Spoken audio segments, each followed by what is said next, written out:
previously you had come across a problem that we can fix here in 5.3 using a while loop for input validation. This starts on page 243. The problem that you would have encountered is the question, what do I do when a user enters a number or user enters a value that I am not expecting? So what do I do if in the color mixer exercise from chapter 4, what do I do if a user enters instead of red, blue, yellow, I think that was it. What happens if the user enters a different value there? Really, the only thing you could do in chapter 4 was say, enter a different value. But the problem was your program died right there. There was no way to be able to recover from that. A loop gives you an elegant way to recover. Remember, in a while loop, we test something until it's true. And we can go through an unknown number of iterations until something is false. And then we leave that while loop. One of the things we say in computer science all the time, and I've mentioned in class a few times, is garbage in, garbage out. What happens if you tell me your birthday is blueberries? That doesn't make any sense, right? It could be, January, February, March, ... etc. But one of those values is not blueberries. But if I just let you enter blueberries, we have garbage in the system. So now when we're going to send you a birthday coupon for something, I have to wait until the month is blueberries. It doesn't make a ton of sense. So what we can do is use input validation here, and we can do it in a while loop so it accommodates an unknown number of incorrect entries. And really, we just have to look here, and this is on page 243.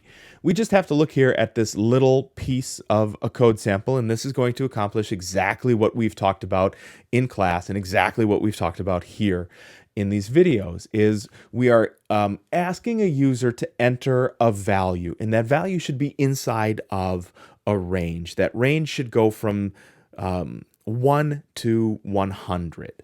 So we could do that with a while statement. So what we're going to do is we're going to get that number from the user, and what we're going to say is while the number, so that's again our declared variable, not seen here, while number is greater than 1 or number less than 100.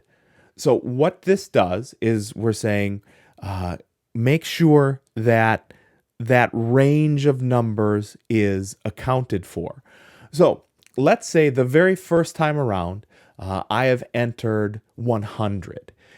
So I've entered a number 100, and now we do the test on our while loop.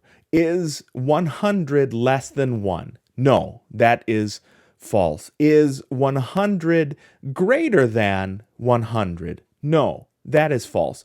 So this whole statement evaluates as false, and my error is not displayed. What does that mean? The number I entered is correct. Now, let's do that again. Let's say I enter in a -1 for my number. So now I get to that while statement, and now I check it. Is -1 less than 1? Yes, that's true. Or is -1 greater than 100? No, that part doesn't have to be true, but because we used an or statement, that whole while is evaluated as true. So then I get to go inside of my while statement. Inside of the while statement, error, enter a value in the range 1 to 100. And then I get to enter the number again. Here's the beauty of that. So I enter in a number, and that number is what we're using to test to get into or out of our while loop. So let's say I've got somebody who absolutely positively refuses to follow the rules. At the bottom here of that while statement, that user enters in 101. So we go back up to the top of our while statement. Is 101 less than 1? No. So that part is false. Or is 101 greater than 100? Yes. Because it's an or statement, That whole while line evaluates as true. So then we go back inside of our while statement. Error, enter a value in the range of 1 to 100. So then the user enters something in this time. This time they enter in a 50. So we go back up to the top of that while statement. Now we evaluate the while statement. Is 50 less than 1? No. So far that statement is false. Or is number less than 100?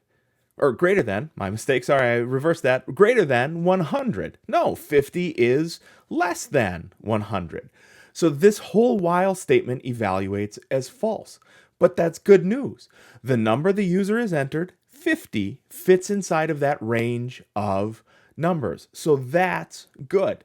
Now we have a valid input. We do not have garbage statements in. We can have good data without that garbage there, and we can proceed. So a while statement is what we would use moving forward to validate user input, and it works great.